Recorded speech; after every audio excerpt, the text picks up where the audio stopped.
Welcome to PlayStation VR. If you've already unboxed your PSVR, all these components are lying around your room. Here's how to put it together into your very own virtual reality system. If you have the CUH ZVR2, you'll first need to connect the stereo headphones to your VR headset.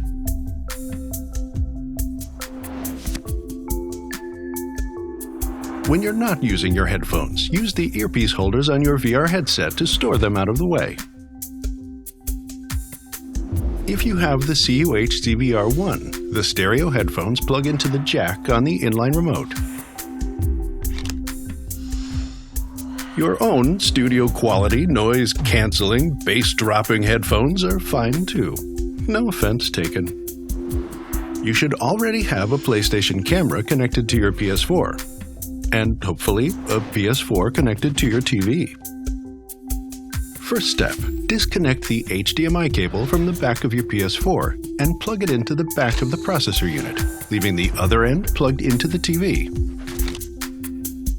Next, take the PSVR HDMI cable labeled number 1 and use that to connect the processor unit to your PS4.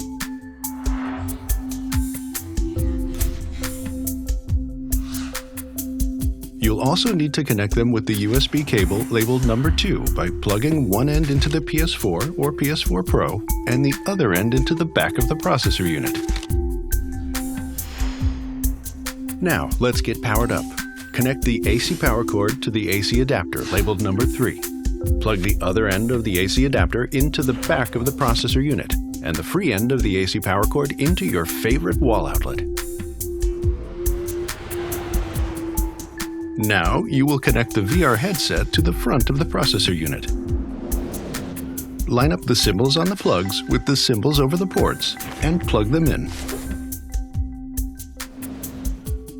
If you have the CUH ZVR1, you'll use the VR headset connection cable labeled number 4. Slide back the front right side of the processor unit to open the ports. Line up the symbols on the plugs with the symbols over the ports and plug them in. Then slide the cover back. The other end plugs into the VR headset's cord labeled number 5. Make sure that the symbols line up here as well. Take a moment to make sure everything's hooked up right. Okay, now let's turn on your TV, then your PS4, and PlayStation VR last. You'll know everything's connected properly when the tracking lights on the back of the headset start glowing blue. When that happens, stand back for a moment and admire your work. You now have a virtual reality system in your home, all ready to go. All that's left is to get you ready in part 3 of this tutorial.